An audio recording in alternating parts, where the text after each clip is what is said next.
Good morning, Facebook. Hello, Facebook. Hello, Instagram. Hello, YouTube. It's Friday, Friday, October 9th, going into a Columbus Day weekend. It should be a busy weekend here at the restaurant. It's supposed to be beautiful weather this weekend. It's supposed to be really nice weather this weekend. Upper 70s and sunny on Saturday. A little rain on Sunday. But we're expecting to have a busy weekend here. It's the height of the leaf peeper season up here, the fall foliage. Although I think it's a bit greener than most years still, and I think we still have another good 3 weeks left. By looking at the leaves, a lot of green still out there.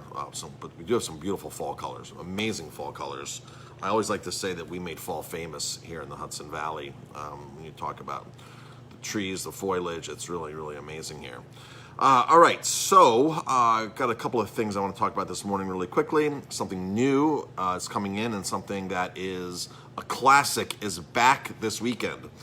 We take the summer off of this dish many years because we have soft shell crabs in, and our soft shell crabs did not do this well this year as far as supply. All of a sudden, first week in August, supply just totally dropped out on our soft shell crabs, and they were hard to get. The price went up.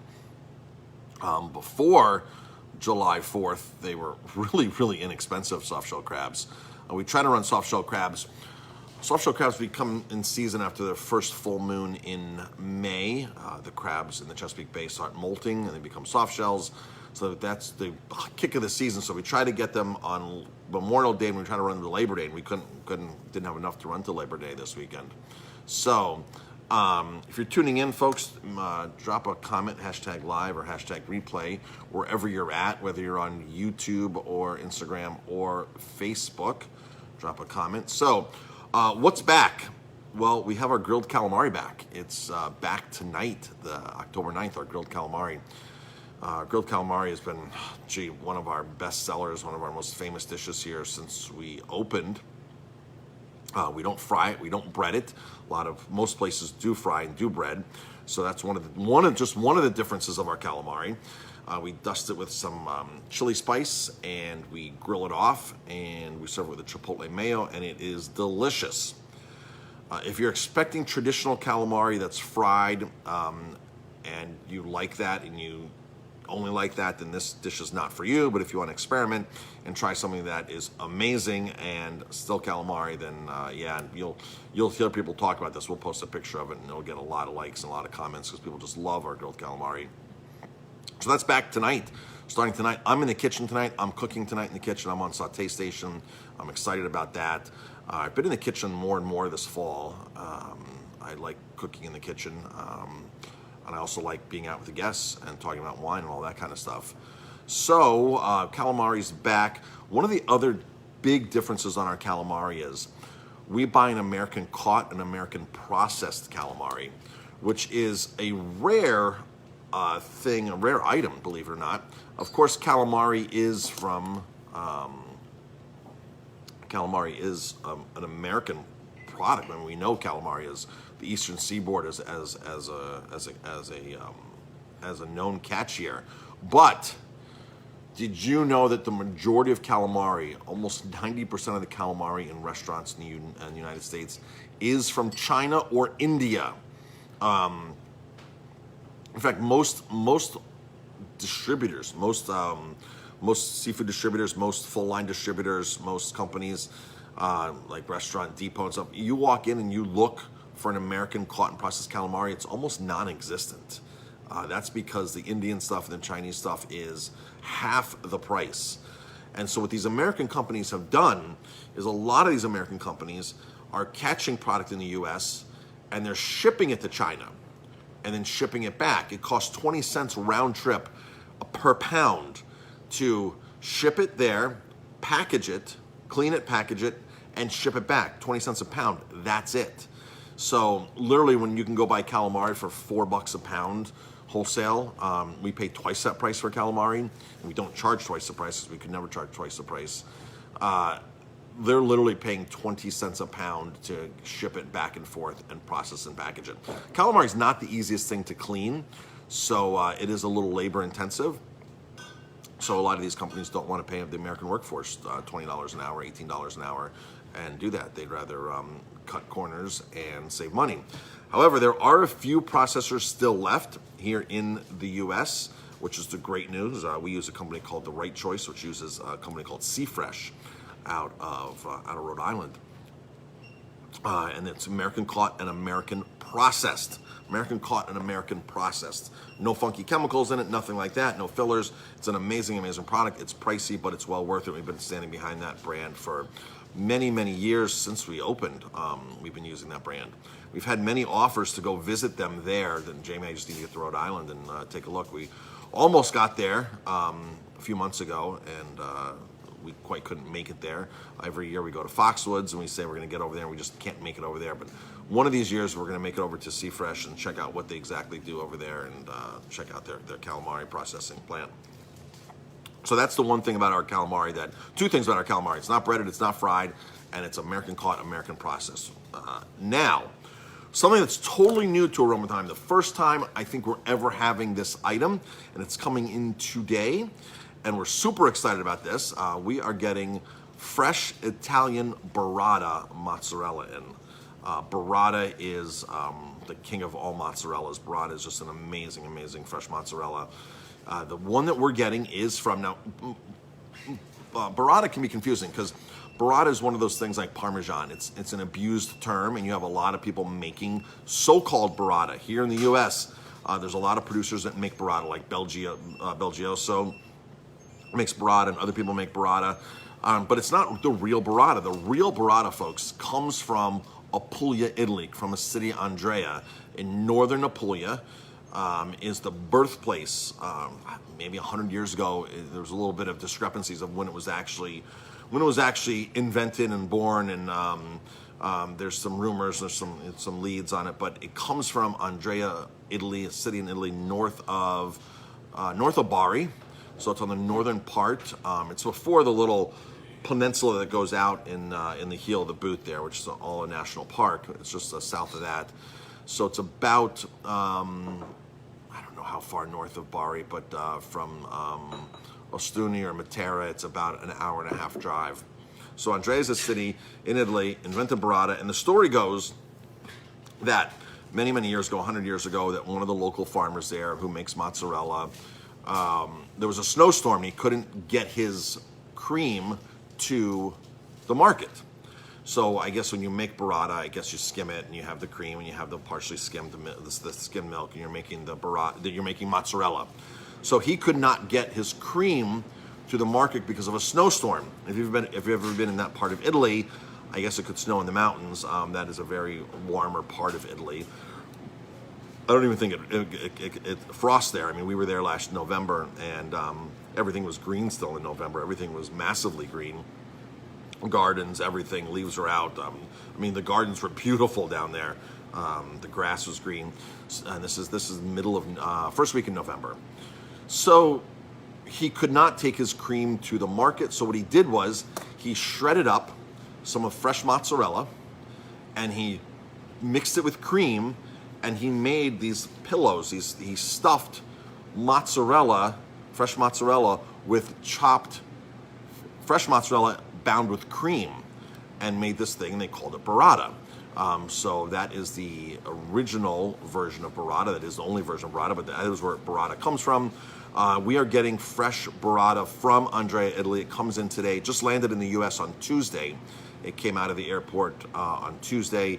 We have a great company that makes that gets us some really awesome high-end Italian products that we use out of New York, and they are delivering today.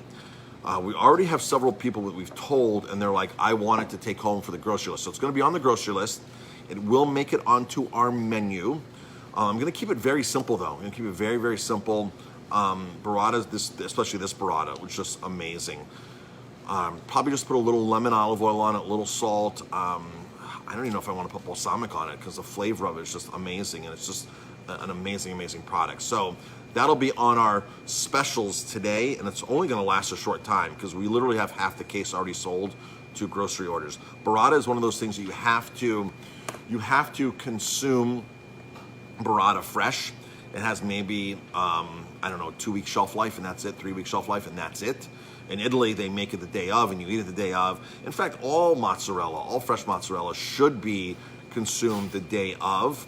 That is the absolute best way to eat fresh buffalo mozzarella. In fact, it should never even be chilled. It should just be made warm, because you take the curd, you mix hot water in it, you make it, and not even chill it, just drop it in water just so it holds its shape. Jamie and I were at a place in Campania last year. One of the vineyard owners took us from Vestini. He took us out for a truffle lunch and then took us out for buffalo mozzarella. And in Campania, buffalo mozzarella shops are everywhere. You walk in, they're making it right there. They're making it by hand, and it really never hits the refrigerator. You buy it fresh daily as you consume it. And if it's mozzarella coming from Italy, it has to be, by law, water buffalo milk. They don't use cow's milk for mozzarella in Italy. It's water buffalo. That's what all these standards call for. That's what all the rules and regulations call for. So whether you're in Campania or whether you're in Apulia and you're getting fresh mozzarella, it's made from water buffalo. We have and it has a shelf life on it. It has a short shelf life on it. The mozzarella that we buy, the fresh mozzarella that we buy, is actually packaged frozen in Italy, shipped frozen, and then we thaw it here, so it's at its maximum peak of freshness when we thaw it. And that's also on our grocery list too. Those are on our grocery list. Lupara buffalo mozzarella. It's really an awesome product. We've been using that for years too. Nice high-end fresh buffalo mozzarella. So in Italy, you go in and you buy the buffalo mozzarella as it's made. It never gets refrigerated. It's room temperature. It's on the warmer side, and this is what makes it creamy and soft and makes it amazing. So burrata is just a step above all this, because they stuff it inside with chopped mozzarella, buffalo mozzarella, and they bind it with cream. So this is coming in today. The good news is, if this is a hit, we can actually bring this in every single week. The company that imports it will import it every single week. It'll land on Tuesdays. Air travel makes things so possible. Like, literally, you can make this on Monday in Italy, ship it out, and have it here Tuesday night in New York City, and have it delivered to restaurants fresh that week. It's amazing what can be done, how things can travel.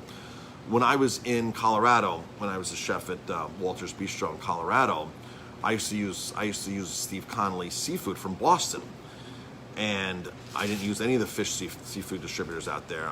I've had a long-time relationship with Steve Connolly since the early 90s when I worked at the Greenbrier. I'd known who they were, and they had used them there, and just trusted their quality, and knew several of the salespeople.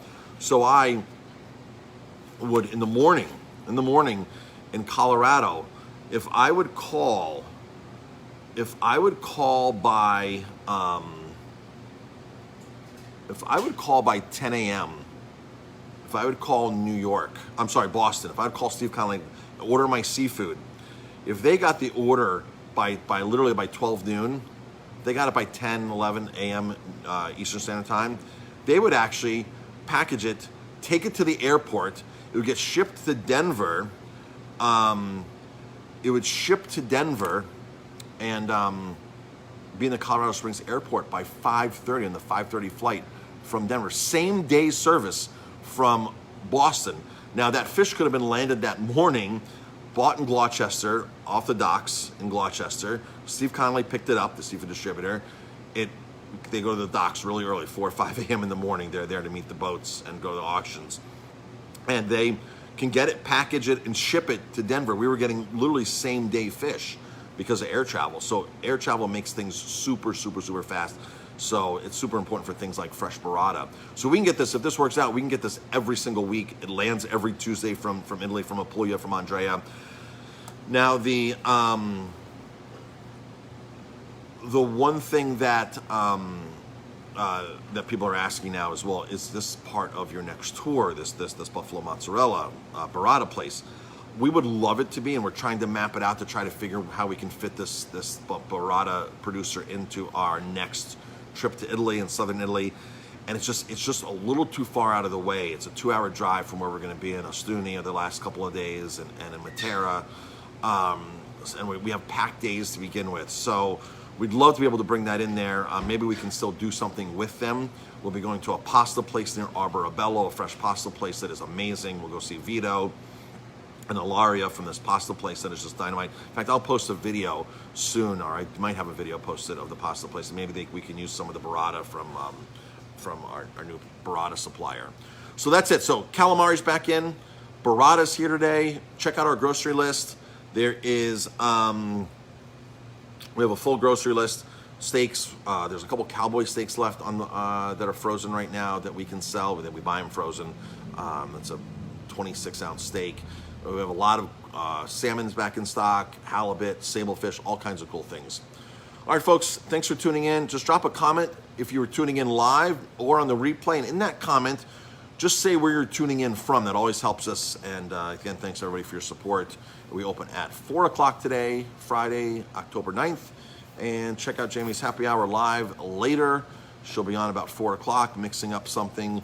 And we hope to see you soon. Enjoy this amazing weekend, this Columbus Day weekend, amazing weekend. Get out, get some air, get some fresh air, get some sun, and the foliage. All right, folks, thanks for tuning in. Talk to you later.